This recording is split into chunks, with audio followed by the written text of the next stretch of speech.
Welcome technicians. ಇವತ್ತು ನಾವು ನಮ್ಮ C311 ಇನ್ಸ್ಟ್ರೂಮೆಂಟ್ ಅಲ್ಲಿ ಡೈಲಿ ಮೇಂಟೆನೆನ್ಸ್ ಹೇಗೆ ಮಾಡೋದು ಅಂತ ನೋಡೋಣ. ಡೈಲಿ ಮೇಂಟೆನೆನ್ಸ್ ಒಂದು ಇಂಪಾರ್ಟೆಂಟ್ ವರ್ಕ್ C311 ಇನ್ಸ್ಟ್ರೂಮೆಂಟ್ ಅಲ್ಲಿ ಮಾಡ್ಲಿಕ್ಕೆ. ಸೊ ಅದು ಇನ್ಸ್ಟ್ರೂಮೆಂಟ್ ಅನ್ನ ಪೂರ್ತಿಯಾಗಿ ಎಲ್ಲಾ ತರದಲ್ಲೂ ಕ್ಲೀನ್ ಮಾಡಿ ರೆಡಿ ಮಾಡ್ಕೊಳ್ಳುತ್ತೆ ನೆಕ್ಸ್ಟ್ ಡೇಗೋಸ್ಕರ. ಸೊ ಅದಕ್ಕೋಸ್ಕರ ಈ ಮೇಂಟೆನೆನ್ಸ್ ಮಾಡೋದು ಬಹಳ ಮುಖ್ಯ. ಸೊ ಅದಕ್ಕೆ ನಾವೀಗ ಯುಟಿಲಿಟಿಗೆ ಹೋಗ್ಬೇಕು. ಯುಟಿಲಿಟಿಯಲ್ಲಿ ಮೇಂಟೆನೆನ್ಸಿಗೆ ಹೋಗ್ಬೇಕು. ಮೇಂಟೆನೆನ್ಸಿಗೆ ಹೋದಾಗ ಇಲ್ಲಿ ನೋಡಬಹುದು, ಇಲ್ಲಿ 2 3 4 5 ಎಲ್ಲ ಏನಿದೆ ಅದನ್ನ ನಾವು ಪ್ರೋಗ್ರಾಮ್ ಮಾಡಿರುವಂತದ್ದು.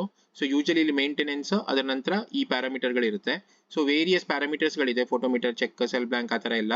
ಸೊ ನಾವ್ ಏನ್ ಮಾಡಿದ್ವಿ, ಅದೆಲ್ಲದನ್ನು ಕೂಡ ಒಂದೇ ಸೆಟ್ಗೆ ಮಾಡಿದ್ವಿ, ಅಂದ್ರೆ ಡೈಲಿ ಪೈಪ್ ಅಂತ ಒಂದನ್ನೇ ಮಾಡಿದ್ದೇವೆ.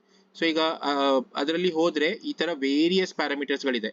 ಸೊ ನಾವು ಏನ್ ಮಾಡಿದ್ದೇವೆ, ಅದನ್ನ ಒಂದೊಂದನ್ನೇ ಒಂದಾದ್ಮೇಲೆ ಪ್ರತಿಯೊಂದು ಪ್ರೋಗ್ರಾಮ್ ನ ರನ್ ಮಾಡೋ ಬದಲಿಗೆ, ಪ್ರತಿಯೊಂದು ಪ್ಯಾರಾಮೀಟರ್ ರನ್ ಮಾಡೋ ಬದಲಿಗೆ ನಾವು ಅದೆಲ್ಲದನ್ನು ಒಂದೇ ಇದಕ್ಕೆ ಕಂಬೈನ್ ಮಾಡಿ ಒಂದು ಪ್ರೋಗ್ರಾಮ್ ಮಾಡ್ಕೊಂಡ್ಬಿಟ್ಟಿದ್ವಿ, ಏನಂದ್ರೆ ಡೈಲಿ ಪೈಪ್ ಅಂತ.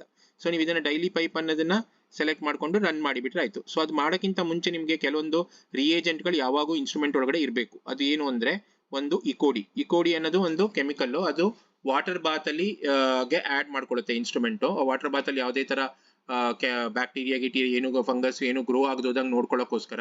ಸೊ ಅದಕ್ಕೋಸ್ಕರ ಇದನ್ನ ಯೂಸ್ ಮಾಡುತ್ತೆ. ಸೊ ಇಕೋಡಿ ಯಾವಾಗ್ಲೂ ಮಿನಿಮಮ್ 4 ml ಇರಲೇಬೇಕು. ಅಕಸ್ಮಾತ್ ಅದಕ್ಕಿಂತ ಕಮ್ಮಿ ಇದೆ ಅಂತಾದ್ರೆ ನಾವು ಸ್ಟಾರ್ಟ್ ಕೊಡೋಕ್ಕಿಂತ ಇದು ಡೈಲಿ ಮೇಂಟೆನೆನ್ಸ್ ಸ್ಟಾರ್ಟ್ ಮಾಡೋಕ್ಕಿಂತ ಮುಂಚೆನೆ ನಾವು ಅದನ್ನ ಆಡ್ ಮಾಡ್ಕೊಂಡ್ಬಿಡ್ಬೇಕು. ಸೊ ರಿಯೇಜೆಂಟ್ ಹೇಗೆ ಆಡ್ ಮಾಡ್ತೀವಿ ಅದೇ ರೀತಿನೇ ಇದು ಕೂಡ ಒಂದು ಕ್ಯಾಸೆಟ್.